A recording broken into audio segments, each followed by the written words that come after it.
Pour ce premier épisode, je vais vous présenter l'application Explora. Tout simplement, vous voulez découvrir l'intérieur d'un bâtiment ou savoir les horaires d'un musée. Avec cette application de réalité augmentée, vous allez tout savoir. Avec moi aujourd'hui, je vais faire un entretien avec Michael, l'un des fondateurs. Allez, on le rejoint, à tout de suite.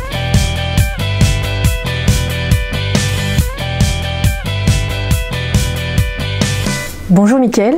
Bonjour. Merci de nous accepter en direct du Cowork à Grenoble, donc une interview Made in Grenoble pour French Web. On va parler de Explora, alors l'application de réalité augmentée pour un tourisme 2.0. Alors explique-nous justement comment s'est formée ton équipe juste avant de la création de cette application. Alors du coup en fait donc on est deux sur ce projet. On s'est rencontrés il y a bientôt 2 ans, donc c'était au cours de mes études. Donc à la base j'ai fait l'ENSIMAG, donc c'est une école d'ingénieurs de Grenoble INP, donc sur Grenoble. Donc on s'est rencontrés sur les bancs de l'école. On a eu 1 an où on faisait des projets, et en fin de cette première année, donc en 2e année d'école d'ingénieur, on avait un projet où il fallait référencer des bâtiments sur le campus, et il fallait qu'on trouve un moyen un petit peu innovant de les mettre en avant. Et on a utilisé la réalité augmentée. Donc en fait, à partir de là, après ce projet, on a eu des profs qui nous ont incités en nous disant ça serait bien de pouvoir continuer dans ce projet-là, peut-être le faire évoluer, l'appliquer à d'autres domaines. Et en fait, on s'est lancé dans cette idée-là, donc avec mon associé, on est parti. La dernière année de notre école d'ingé, on a continué, on a avancé, on a fait des études de marché jusqu'au mois de mars l'an dernier en se disant on va se lancer, et on est parti depuis le mois de mars, on est sur ce projet, on a développé, on a avancé à partir de là. Alors tu as parlé de réalité augmentée, c'est quoi en fait ? Alors la réalité augmentée, nous ce qu'on appelle la réalité augmentée chez Explora, c'est on rajoute des informations virtuelles sur des vues réelles. C'est-à-dire on va utiliser la caméra de notre smartphone en regardant en direction de certains lieux, donc ça peut être des lieux historiques, des lieux patrimoniaux, et en fait on va rajouter par-dessus ces lieux des informations qui vont être par exemple le nom, par exemple l'histoire de ces lieux, ça peut être des photos, ça peut être des horaires d'ouverture, des contacts, des prix, toutes ces informations-là. Et pourquoi avoir choisi le nom Explora ? Alors c'était pour le fait de jouer un petit peu avec explorer. Et en plus, le RA provient de la réalité augmentée, donc on a rajouté cette partie-là pour notifier un petit peu qu'on utilisait cette technologie-là. Et pourquoi ce choix de travailler avec de la réalité augmentée, pourquoi pas une autre application ? Est-ce que ça parlait aussi un peu dans vos histoires de vie, ou peut-être le côté geek au fond de vous ? Alors non, pas le côté geek, plutôt le côté voyage, parce qu'en fait à la base j'ai énormément voyagé, donc ça pouvait être dans toute l'Europe, et c'est à partir de là qu'en fait le besoin s'est fait ressentir, parce que j'ai pu rencontrer pas mal de touristes, pas mal de personnes comme moi, qui étaient assez curieuses, et ils étaient toujours devant des lieux, donc ça pouvait être des lieux à l'étranger, et on n'avait pas forcément d'outils pour pouvoir avoir ces informations à leur sujet. Donc par exemple à l'étranger on n'avait peut-être pas forcément de connexion internet, ou alors il y avait la barrière de la langue. Et ou alors, par exemple en France, on va être devant un lieu, on va pas avoir le nom de ce lieu, on va peut-être pas avoir des mots-clés pour rechercher sur internet. Donc l'idée c'était vraiment d'utiliser la technologie de la réalité augmentée.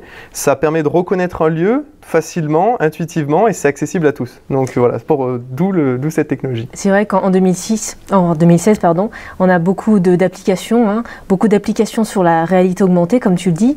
En quoi votre application se différencie de celles qui existent déjà ? Alors nous notamment, donc l'application est gratuite pour les utilisateurs, donc elle est déjà disponible dans 3 départements et une région, donc l'Île-de-France, la Drôme, Rhône et l'Isère. Donc on se démarque déjà sur le fait qu'elle soit gratuite parce que les applications qui sont concurrentes sont payantes pour les utilisateurs finaux. En plus de ça, on va proposer, alors pour la V0, donc la version actuelle ne propose pas cette fonctionnalité, mais la version d'après va proposer un fonctionnement hors ligne, c'est-à-dire qu'on pourra télécharger avant de partir une zone géographique, par exemple Grenoble, et on n'aura plus besoin de connexion internet. Donc ça sera idéalement pour ceux qui n'ont pas forcément de forfait data en France, mais aussi pour l'étranger, parce qu'on va s'étendre d'ici 5 ans vers l'étranger, donc avec les pays frontaliers. Et ensuite, donc du coup, en plus de ça, l'Explora repose sur une communauté, donc les applis concurrentes ne proposent pas, et on donne le droit aux utilisateurs de donner leur avis, mais également de partager des lieux. Donc ces lieux, donc par exemple, ils sont fanats d'un château, ils connaissent leur histoire, et on pourra le partager avec le reste de la communauté. Ce qui est intéressant, c'est qu'on peut partager ne serait-ce que pas une photo, mais une vidéo aussi, et découvrir aussi l'intérieur d'un bâtiment. C'est ça. Alors en fait, actuellement, donc les vidéos, elles sont encore en train d'être implémentées. Mais l'idée, c'est ça, c'est qu'on puisse, sur des bâtiments qui ne sont pas forcément visitables, pouvoir ajouter des informations de l'intérieur. Par exemple, une vidéo, par exemple, on peut raconter une histoire, on peut imaginer tout plein de choses, et qui pourront permettre aux passants, aux touristes, de pouvoir avoir des informations en plus de ce qui est visible à l'œil nu. Alors une application, c'est pas simple à réaliser du point de vue technique et aussi du point de vue humain. Comment s'est passée la mise en place de cette application ? Alors On va dire que ça fait 1 an qu'on est dessus, donc depuis le mois de mars l'an dernier. Pendant les 6 premiers mois, on était 2 à développer, donc avec mon associé. Donc on est à la base ingénieur informaticien, donc ça nous a permis facilement de le faire nous-mêmes. Ça a été des heures et des heures de travail. Un petit plus. C'est ça, des centaines de cafés. Mais voilà, on l'a développé pendant 6 mois. Après, je me suis un petit peu démarqué de cette partie-là. Je suis parti plus sur la partie marketing commercial. Vu qu'on n'est que 2, il fallait qu'une personne s'occupe de ça. Et Arthur, donc mon associé, Arthur Song, est beaucoup plus technique. Il préfère cette partie-là. Donc il est resté sur le développement et du coup ça fait bientôt 1 an et 2 mois qu'il est purement sur la partie développement. Donc c'est lui qui va corriger les bugs, c'est lui qui va rajouter de nouvelles fonctionnalités en fonction des retours des utilisateurs, en fonction des besoins qu'on trouve petit à petit. Donc voilà. Alors, sur les projets, il y a toujours des belles réussites. Moi, ce que j'aime bien savoir, c'est les difficultés pour savoir un petit peu justement l'envers du décor. Alors les difficultés qu'on a rencontrées dès le début, c'était on a développé l'application sur Android et on n'était pas du tout compétent dans ce domaine-là, on n'a jamais été formé pour ça, donc les 3 premiers mois, ça a été on développait une appli, on se rendait compte que ça marchait pas du tout, on recommençait à zéro, donc en fait on s'est formé sur le tas. Donc les 3 premiers mois étaient très compliqués, on a passé des heures à essayer de comprendre le fonctionnement interne d'Android ou des parties vraiment très techniques. Ensuite, ça a été trouver un espace qui pouvait nous accueillir pour travailler, parce qu'au début c'était un petit peu, on va dire à la bonne franquette, on travaillait dans notre ancienne école, on travaillait dans certaines salles, on travaillait chez nous, donc c'était pas motivant de rester chez soi toute la journée, on n'arrivait pas à couper le travail et la vie personnelle. Donc voilà, donc ça a été cette partie-là. Maintenant on est dans cet espace de coworking, donc on est grâce au Pépitosé, avec le statut étudiant-entrepreneur, et du coup ça nous permet de travailler avec d'autres entreprises, avec des profils très différents. Nous on est les seuls, on va dire, ingénieurs informaticiens de l'équipe, donc de tout l'espace de coworking. On n'a pas de compétences en marketing, donc on se forme avec les autres, donc c'est vraiment un système d'entraide. Et alors qu'au début on l'avait pas, on était complètement perdus, donc voilà, c'est vraiment un point positif. C'est vrai qu'en 2016 il y a beaucoup de coworking et c'est vraiment la solution des entrepreneurs et des personnes qui veulent rencontrer du monde et partager dans l'entrepreneuriat, donc c'est vraiment un plus. C'est ça, ouais, c'est exactement ça, parce que nous on a la partie technique, maintenant on est un petit peu formé sur tout, mais c'est vrai qu'on avait uniquement les compétences techniques. Dans les écoles d'ingénieurs, on va pas nous apprendre forcément à faire un business model, à faire un business plan, à faire une étude de marché, toute la partie communication on connaissait pas, les réseaux sociaux on les utilisait de façon personnelle, mais on savait pas vraiment comment les utiliser pour le monde professionnel. Et en fait, dans les espaces de coworking, on va rencontrer des profils très différents et on va pouvoir s'entraider entre nous. Donc ils vont nous expliquer les petits fameux de l'histoire pour pouvoir faire un business plan, et nous en échange, on va leur expliquer comment créer un site web, comment actualiser une partie web, comment développer une application. On va pouvoir leur faire des devis pour leur estimer quand ils vont aller voir des vraies personnes en leur disant voilà, nous on sait que ça va coûter tant, et on nous a déjà dit que ça coûtait tant, donc pas qu'ils se fassent arnaquer sur ces domaines-là. Donc voilà, donc en fait c'est vraiment de l'entraide, c'est une sorte de famille et on avance ensemble et on se motive, et du coup quand il y en a qui sont un petit peu en retard, on essaye de les motiver, voilà, c'est vraiment de l'entraide. Donc oui, effectivement, les espaces de coworking en 2016, c'est vraiment un atout et une nouvelle façon de retravailler tous ensemble vers l'entrepreneuriat. Alors justement, qu'est-ce qui vous a attiré tous les deux à aller vers l'entrepreneuriat ?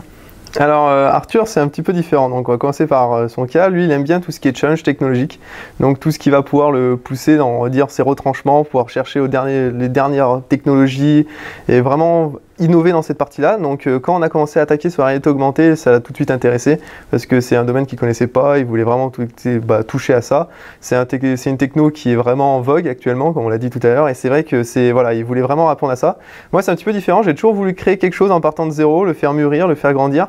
Alors quand j'ai eu l'occasion d'avoir un projet sur lequel on pouvait évoluer, qu'on s'est rendu compte que c'était un projet qui était viable, avec les études de marché qu'on a pu faire, on s'est dit voilà, on va se lancer, on va voir ce que ça donne et on verra bien d'ici 2 ans où on en est, quoi. Quel est votre quotidien tous les deux ? Alors quotidien, donc on est à temps plein et sur ce projet, on travaille dans cet espace. Donc on va dire que c'est pas facile tous les jours quand même parce qu'on est ancien étudiant, on n'a pas de salaire depuis 1 an, donc c'est un petit peu à la débrouillardise. Ça va du petit boulot, des petits trucs comme ça pour pouvoir essayer de survivre.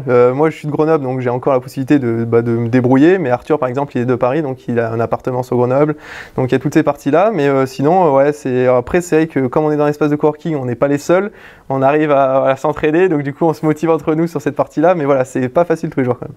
D'un point de vue professionnel et d'un point de vue humain, qu'est-ce que vous a appris ce projet ? Alors déjà être beaucoup plus ouvert au monde extérieur parce que à la base on a été ingénieur, On est plutôt pour les petits projets, on est plutôt pour le travail en équipe dans des grosses entreprises, on n'est pas vraiment dans les mondes de start-up. Ici, il faut pouvoir toucher à tout, il ne faut pas être limité qu'à l'informatique, il faut vraiment avoir des compétences assez larges. On rencontre pas mal de personnes, donc c'est vrai qu'on est ouvert au reste de la population, au reste du monde, à d'autres personnes. Donc c'est vrai que c'est vraiment très intéressant pour ça, on fait énormément de rencontres qui peuvent être dans tous les domaines. Et donc voilà, c'est vraiment ça qui est vraiment passionnant. Où est-ce qu'on peut retrouver l'application alors ? Alors l'application est disponible donc déjà sur internet, c'est explora-app.com le site. Ensuite on est sur les réseaux sociaux, donc Explora App, donc tout attaché. Et après directement sur le Play Store, donc sur Android, parce qu'actuellement on est uniquement disponible sur Android, donc, et bien sûr elle est gratuite. Si on devait définir un mot après Explora, ça serait quoi ? C'est découvrir le monde, ou redécouvrir le monde. Merci pour cet entretien. De rien. Et puis merci à vous. En te souhaitant de belles continuations avec ce projet et plein d'autres. Merci. Merci beaucoup. Amis internautes, merci d'avoir suivi cet entretien et d'avoir découvert la nouvelle application Explora. Moi, je vous retrouve d'ici un mois en direct de Grenoble pour découvrir une nouvelle pépite de Grenoble. Allez, on se retrouve très bientôt. Bye bye.